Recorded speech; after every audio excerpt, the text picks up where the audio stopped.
Nama saya Pesa Rijal, alamat Desa Melang Pusaka, pekerjaan saya buruh di gudang pupuk, umur saya 45 tahun. Saya korban KP2 Aceh, saya telah menyerahkan uang 30 juta, dijanjikan mendapatkan 2 rumah. Satu lagi sama sekali belum dibangun, satu lagi kayak gini lah.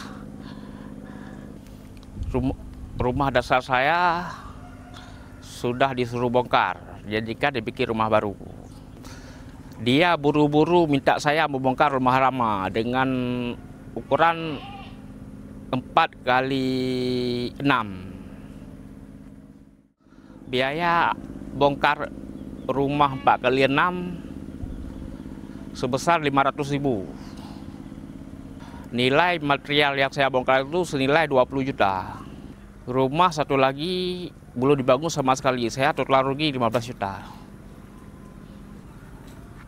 Saya minta pengembalian uang diulur-ulur waktu.